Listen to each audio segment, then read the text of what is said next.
தற்காத்து தற்கொண்டா பேணி தகை சான்ற சொற்காத்து சோர்விலாள் பெண்.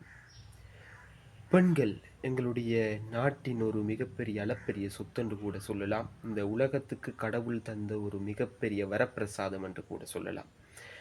பெண்களாகிய எங்களுடைய தாயாகட்டும் சரி, அதே போல் அக்கா தங்கை ஆக இருக்கட்டும் சரி, சகோதரிகளாக இருக்கட்டும் சரி, எங்களுடைய நாட்டின் ஒரு கண் மாணிக்கங்கள் என்று கூட நான் கூறுவேன். இந்த கண் மாணிக்கங்களின் வாழ்க்கை வட்டத்தினை பார்க்க போனால், ஒரு பட்டாம்பூச்சி எவ்வாறு உருவாகி மடியுமோ அதே ஒரு நிலையில் தான் எங்களுடைய பெண்கள் இருக்கின்றார்கள். என்னடா பெண்கள் இப்படியா என்ற மாதிரி இருக்கும், ஆண்களை விடவா என்ற மாதிரி உங்களுக்கெல்லாம் தோன்றும்.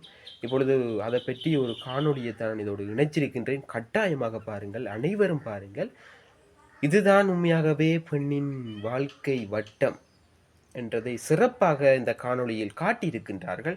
தவறாமல் இந்த காணொளியை பார்த்துவிட்டு உங்கள் மனதில் தோன்றுகின்ற விடயத்தை கொமெண்ட் பாக்ஸில் பதிவிடுங்கள். இப்போ காணொளிக்குள்ள போகலாமா?